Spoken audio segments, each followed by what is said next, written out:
నమస్కారం కృష్ణారావు గారు. నమస్కారం. వారం వారం మనము మీ దగ్గర నుంచి అమూల్యమైనటువంటి ఐవీఆర్ టాక్స్లో ఎన్నో విషయాలు నేర్చుకుంటున్నాం. సో 16th మార్చితో ఎండ్ అయిన వారాంతానికి సంబంధించి ఈ వారం అంతర్జాతీయంగా ఒక ముఖ్యమైన దాని మీద మీ యొక్క అభిప్రాయం తెలుసుకుందాం అనుకుంటున్నాం. ఈ వరల్డ్ ట్రేడ్ ఆర్గనైజేషన్ WTO ఉంది కదా. సో 1947లో గ్యాట్ అనేది వచ్చింది.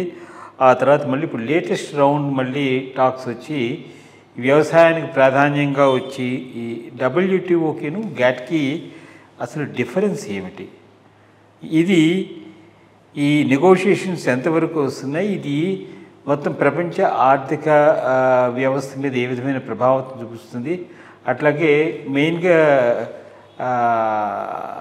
Because agriculture is a principal item for every country for the people to survive. So దీని మీద మీరు కొంచెం మీ థాట్స్ని మాకు ప్రజెంట్ చేస్తే బాగుంటుంది. ప్రధానంగా ఈ రెండో ప్రపంచ యుద్ధం అయిపోయిన తర్వాత ప్రపంచంలో వాణిజ్యాన్ని బాగా అభివృద్ధి చెందించాలనే ఉద్దేశంతో ఈ general agreement on tariffs and trades ప్రధానమైన కంట్రీస్ అన్నీ కలిపి ఎంటర్ అయినాయి. అంతకు ముందు కాస్త before world war II Germany నాటి దేశాలు చాలా ప్రొటెక్షనిస్ట్గా ఉన్నాయి. దానివల్ల అంతర్జాతీయ వ్యాపారం దెబ్బతింటూ ఉందని మొదలెట్టారు. సరే, అది చాలా రోజులు నడిచింది. ఆ రోజుల్లో ఉన్నది ఏంటి, బేసిక్గా వస్తువులు, గూడ్స్ ట్రేడింగ్. ఈ గూడ్స్ ట్రేడింగ్కే పరిమితమై ఉన్నది గ్యాటు.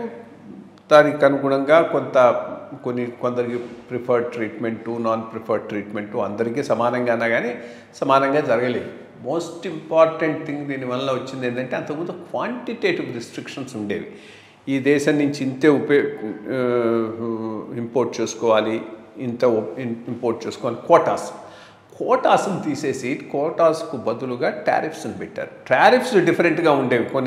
కొన్ని దేశాలకు తక్కువ టారిఫ్, కొన్ని దేశాలకు ఎక్కువ టారిఫ్, కానీ కోటా సిస్టమ్ పోయింది. అది పెద్ద అడ్వాంటేజ్ గ్యాట్ ద్వారా వచ్చింది. బట్ రాను రాను వెస్టర్న్ కంట్రీస్, బేసిక్గా ఈ WTOను ఆ రోజుల్లో పుష్ చేసింది బాగా వెస్టర్న్ కంట్రీస్. ఎందుకనంటే ఈ గూడ్స్ యొక్క ప్రాధాన్యం తగ్గుతూ సర్వీసెస్ ప్రాధాన్యం పెరుగుతూ ఉండింది. రెండోది ఇంటలెక్చువల్ ప్రాపర్టీ రైట్స్. వాళ్ళకి ఏమైంది, ఇంటలెక్చువల్ ప్రాపర్టీ రైట్స్ లేకపోయేటప్పటికీ ఇప్పుడు పెద్ద పెద్ద ఫార్మాస్యూటికల్ కంపెనీస్ స్విట్జర్లాండ్లో ఉండేవి, అమెరికాలో ఉండేటటువంటివి ఏవో కొత్త డ్రగ్స్ను ఇన్వెంట్ చేయటం మొదలెట్టారు. ఇన్వెంట్ చేస్తే ఇండియా లాంటి దేశంలో రివర్స్ ప్రాసెసింగ్ మొదలెట్టేసి అదే దాన్ని చాలా తక్కువ ఖర్చుకు ప్రొడ్యూస్ చేసి డంప్ చేయటం మొదలెట్టారు. దాంతో వాళ్ళ ప్రధానమైనటువంటి కంపెనీస్ దెబ్బతింటూ ఉన్నాయి. సో ఈ ఇంటలెక్చువల్ ప్రాపర్టీ రైట్స్కు ప్రొటెక్షన్ ఒకటి తీసుకురావాలని, రెండోది సర్వీసెస్లో కూడా బ్యాంకింగు, ఇన్సూరెన్స్, రెండిట్లో వాళ్ళ మంచి డామినేషన్ ఉంది. దీనికి మార్కెట్స్ ఈ డెవలపింగ్ కంట్రీస్లో తెచ్చుకోవాలని చెప్పి బేసిక్గా ఈ రెండే వాళ్ళే ఈ అజెండాను మొత్తాన్ని, WTO అజెండాను మొత్తాన్ని నడిపింది. దాని వెనక వీళ్ళకు ఉన్నది ఏంటంటే, వాళ్ళ డామినెన్స్ ఉన్న సర్వీస్ సెక్టార్స్కు ఓపెనింగ్ ఒకటి తెచ్చుకోవటం, ఇంటలెక్చువల్ ప్రాపర్టీ రైట్స్ కనుక ప్రొటెక్ట్ చేసుకోగలిగితే వాళ్ళ పెద్ద పెద్ద మల్టీనేషనల్ కంపెనీస్కు థ్రెట్ ఉండదని చెప్పి దాన్ని బాగా పుష్ చేశారు. దీన్నే ఉరుగ్వే రౌండ్ ఆఫ్ టాక్స్ అంటారు. 87లోనే ఎప్పుడో మొదలై ఆల్మోస్ట్ 7.5 సంవత్సరాలు నడిచి 1994 ప్రాంతంలో ముగించి దాని ద్వారా ఈ WTO ఏర్పడింది. వాళ్ళకు కావాల్సినంత వరకు వాళ్ళు దీని ద్వారా పొందగలిగారు. అగ్రికల్చర్లో వాళ్ళు చాలా దెబ్బతింటారని వాళ్ళకి ముందుగానే తెలుసు. ఎందుకంటే యూరోపియన్ అగ్రికల్చర్ అంతా సబ్సిడీస్ మీద ఆధారపడి ఉన్నది. విపరీతమైన సబ్సిడీస్ ఇస్తారు అక్కడ. మార్కెట్ యాక్సెస్ ఇచ్చి గవర్నమెంట్ న్యూట్రల్గా ఉండాలంటే ఆ సబ్సిడీస్ అన్నీ పోతాయి. కాబట్టి అగ్రికల్చర్ మాత్రం ఆ రౌండ్లో కాకుండా పక్క రౌండ్కు నెట్టేశారు. నెట్టేసి వీటి వరకు వాళ్ళ ఇంట్రెస్ట్ను ప్రొటెక్ట్ చేసుకున్నారు. అప్పుడు ఒక పాయింట్ మీద ఇండియా చాలా గట్టిగా ఆర్గ్యూ చేసింది, అది సక్సెస్ కాలేదు. కానీ వాళ్ళు అనేది ఏంటంటే మీరు సర్వీసెస్ను వీటిని బ్యారియర్స్ని తీసేసి అన్ని చోట్లకు పోవాలని అంటున్నారు. అట్లాంటప్పుడు వీసా రెస్ట్రిక్షన్స్ దేనికి? Individuals also should be able, ఒక దేశం నుంచి ఇంకో దేశానికి ఫ్రీగా పోవటానికి అవకాశం ఉండాలి. అప్పుడే నీకు ట్రేడ్కు మంచి ఫ్రీ ట్రేడ్కు వీలు ఉంటుందని దాన్ని పుష్ చేయడానికి ప్రయత్నం చేసింది. కానీ అది పడలేదు. పడుంటే బాగుండుండేది. ఎందుకంటే ఎక్కువ టెక్నికల్ మ్యాన్ పవర్ ఉన్న కంట్రీస్కి అది చాలా ఇంపార్టెంట్ పాయింట్. సరే, అది పోయింది. బట్ దీంట్లో ఉన్న 2-3 మేజర్ థింగ్స్ ఏంటంటే, ఒక అంతకుముందు లేనిది ఇప్పుడు ఉన్నది వరల్డ్ ట్రేడ్ ఆర్గనైజేషన్ అని ఒక పర్మనెంట్ సెక్రటేరియట్. ఏమైనా డిస్ప్యూట్స్ ఉంటే సెటిల్ చేయడానికి, వాళ్ళు ఇచ్చిన తీర్పుల మీద మళ్ళీ అప్పీల్ చేసుకుంటే అప్పీల్ సెటిల్ చేయడానికి ఒక అప్పలేట్ ట్రిబ్యునల్ పెట్టారు. దీని ద్వారా వచ్చిన అవకాశాన్ని వినియోగించుకోవటంలో ఫెయిల్ అయిన దేశం భారతదేశం, సక్సెస్ అయిన దేశం చైనా. చైనా దీన్ని బాగా ఉపయోగించుకొని ప్రపంచ మ్యానుఫ్యాక్చరింగ్ హబ్గా తయారైంది. తయారు కావడంతో ఇప్పుడు రియలైజ్ అయినారు, ఈ సిస్టమ్ కూడా మనకు అనుకూలంగా లేదు వెస్ట్రన్ కంట్రీస్, దీనివల్ల మ్యానుఫ్యాక్చరింగ్ అంతా అక్కడికి పోయిందని ప్రొటెక్షనిస్ట్ యాటిట్యూడ్ బాగా వెస్ట్లో వచ్చింది, మోసోతు ట్రంప్ ద్వారా. దీంట్లో ఏం చేశారు, ఇప్పుడు WTO ఏదైనా ఆర్డర్ ఇస్తే దాని మీద అప్పీల్ పోవడానికి ఉంటుంది అప్పలేట్ ట్రిబ్యునల్. అప్పలేట్ ట్రిబ్యునల్లో జడ్జెస్ను వాడు అపాయింట్ చేయడం కూడా మానేశాడు. సో ఇది ఒక థీమ్ అక్కడ నడుస్తుంది. ఇక సరే, ఎప్పుడైతే ఈ వాళ్ళకి కావాల్సింది సర్వీసెస్కు ఇంటలెక్చువల్ ప్రాపర్టీ రైట్స్ ప్రొటెక్షన్ అయింది, సర్వీసెస్కు వాళ్ళకి యాక్సెస్ వచ్చింది డెవలపింగ్ కంట్రీస్తో, ఇక అగ్రికల్చర్ సంగతి మర్చిపోయినారు.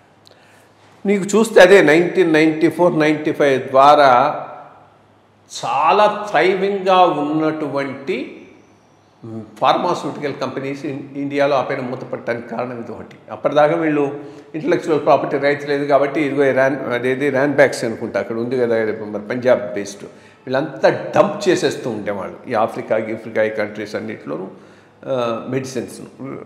But once intellectual property right kick off కావటంతో దానికి అవకాశం లేకుండా పోయింది. సో ఈ జెనరిక్ మెడిసిన్స్, ఈ ప్రాపర్టీ ఇంటలెక్చువల్ ప్రాపర్టీ కవర్ అయినటువంటి మెడిసిన్స్ అన్నీ చేసేటటువంటి అవకాశం లేకపోతే బాగా ఫార్మాస్యూటికల్ ఇండస్ట్రీని బాగా ఇండియాలో దెబ్బతీసింది, దాంట్లో ఏమీ సందేహం లేదు. అగ్రికల్చర్ కావాల్సినటువంటి మన ఆ యాక్సెస్ రాకుండా దోహా రౌండ్ను ఫెయిల్ చేశారు. దోహా రౌండ్లో ఇది డెసిషన్ తీసుకోవాల్సింది అగ్రికల్చర్ మీద, అది ఫెయిల్ అయింది. అది ఫెయిల్ కావడంతో వాళ్ళు ఉన్నటువంటి ఆ సబ్సిడీస్ అవి అట్లాగే కొనసాగిస్తూ వస్తున్నారు. ఇప్పుడు 2 మేజర్ ఇష్యూస్ మీద ఇవి రన్ అవుతున్నాయి. 2 కూడా ఇండియాకు చాలా ఇంపార్టెంట్. ఒకటి procurement policies, stocking of food grains, దీని మీద కూడా లిమిట్స్ పెట్టాలని చూస్తున్నారు. ఇండియాస్ ఆర్గ్యుమెంట్ ఇది ఫుడ్ సెక్యూరిటీకి కావాలి, దీని మీద లిమిట్స్ పెడితే మాకు కుదరదు అని.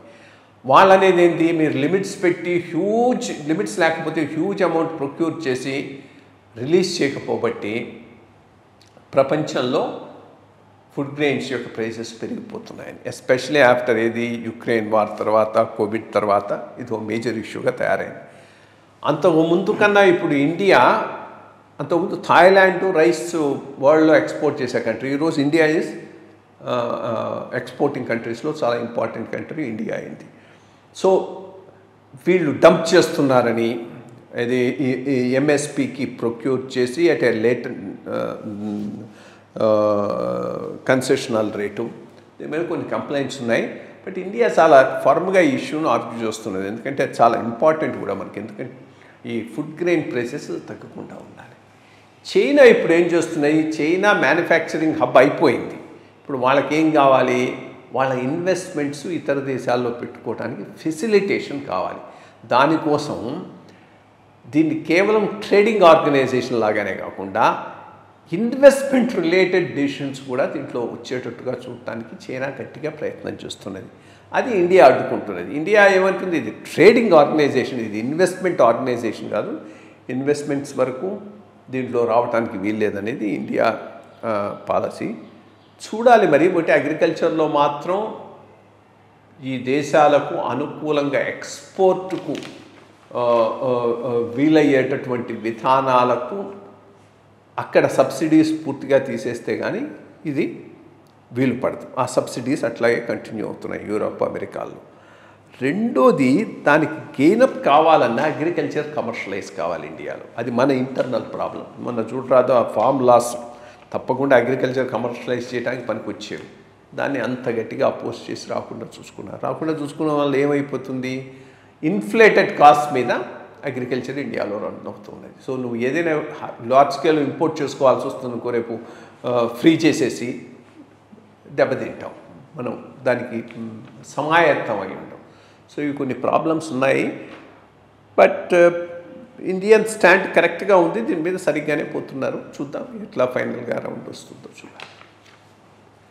మంచి విషయాలు చెప్పారండి.